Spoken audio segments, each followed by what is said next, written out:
వక్ఫ్ board పైన కేంద్ర government ఒక మంచి బిల్ తీసుకొని వచ్చినారు.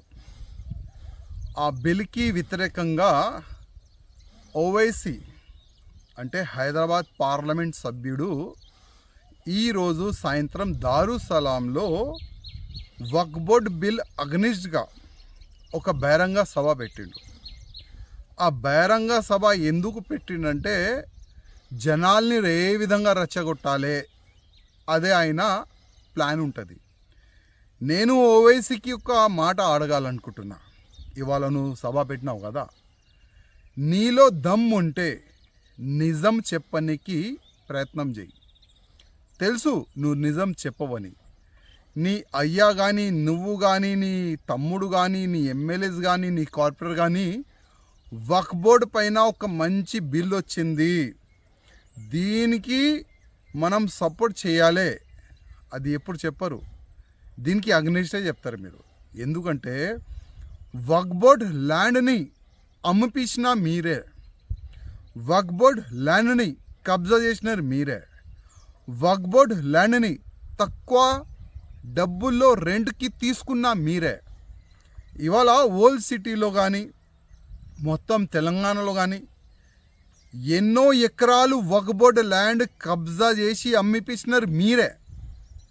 అప్పుడు మీకు యాద్ రాలేదా?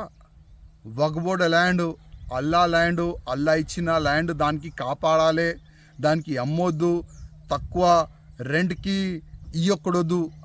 అప్పుడు యాద్ రాలేదా? ఇవాళ కేంద్ర గవర్నమెంటు, మోదీ గారి government, Bharatiya Janata party government వక్ఫ్ బోర్డ్ ల్యాండ్ సేఫ్ ఉండాలి ఒక మంచి ఆలోచనతోని దానిపైన ఒక బిల్లు తీసుకొని వచ్చినారు. ఇవాళ వక్ఫ్ బోర్డ్ దగ్గర 9,50,000 ఎకరాలు ల్యాండ్ ఉన్నది. అదే 9,50,000 ఎకరాల్లో ఎన్నో మడిగలు ఉన్నది, షాపింగ్ కాంప్లెక్స్ ఉన్నది, అగ్రికల్చర్ ల్యాండ్ ఉన్నది. అసలు ఆ డబ్బులు ఎక్కడ పోతుంది?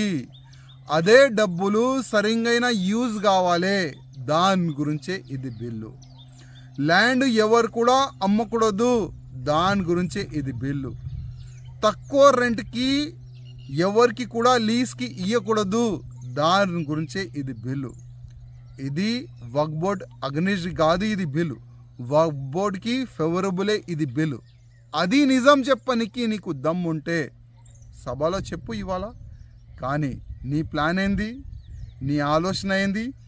వక్ఫ్ బోర్డు బిల్లు పైన తప్పుగా మాట్లాడాలి, వక్ఫ్ బోర్డు బిల్లు తప్పు ఉన్నది, దాని అగ్నిస్టే మాట్లాడాలి, అది కదా నీ ఆలోచన.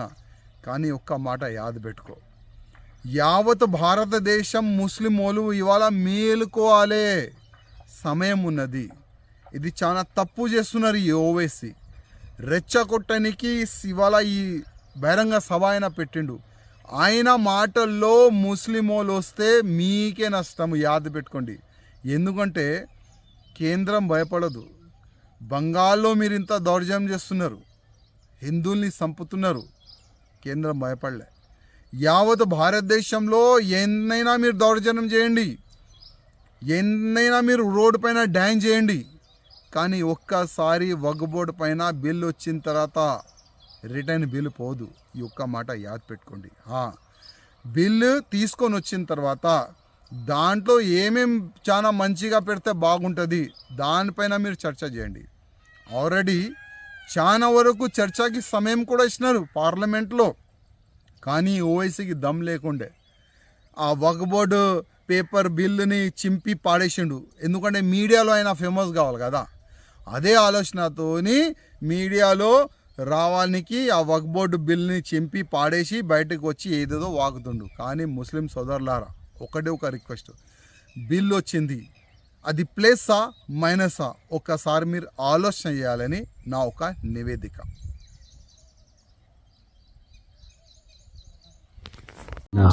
దేవుని వారలారా, దేవుని సంగమ, దేవుని బిడ్డలారా, దేవుని కుమారులారా, ఈ శుక్రవారం యొక్క శుభములు, శుభాకాంక్షలు ఎంఎస్సి ఫారం ప్యాసెట్ పక్షమున ఎంఎస్సి ఫోరం ప్యాస్టేట్ అధికారుల పక్షంన ఆ ప్యాస్టేట్ సెక్రటరీ విద్యాసాగర్ ప్యాస్టేట్ స్టువార్డ్ ఎర్ర అబ్రహ్మ గారు,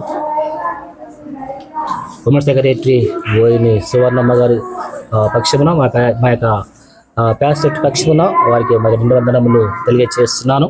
మరి దినము శుభ శుక్రవారము అనగా యేసుక్రీస్తు ప్రభుల వారు సర్వ మానవాళి కొరకై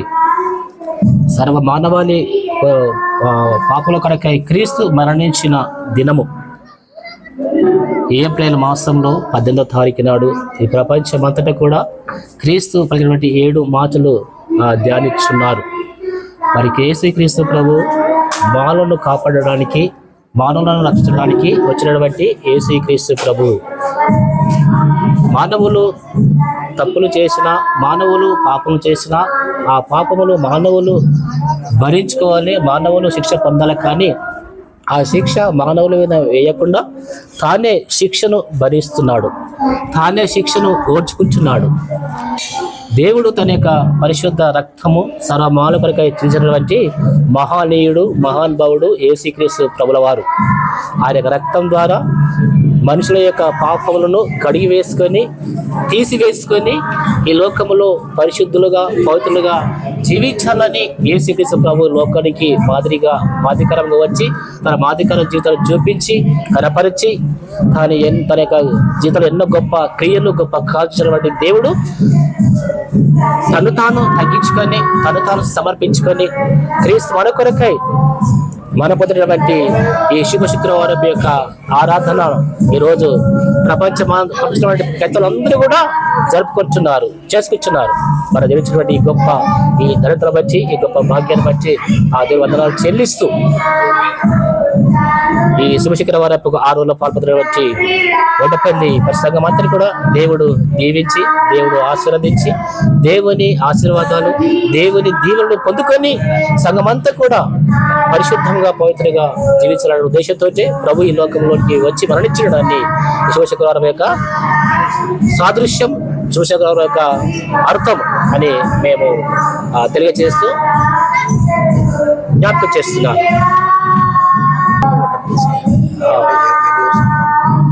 ఎంఎస్సి ఫోరం ప్యాస్టేట్ పక్షమున మరి pastorate treasurer, pastorate secretary, pastorate steward, pastorate commerce secretary మరియు pastorate women secretary, youth secretary అందరి పక్షమున మరొకసారి వారికి వడ్డపల్లి సంఘానికి కూడా శుభ శుక్రవారం యొక్క శుభములు, శుభాకాంక్షలు అందజేస్తూ తెలియజేస్తున్నాను.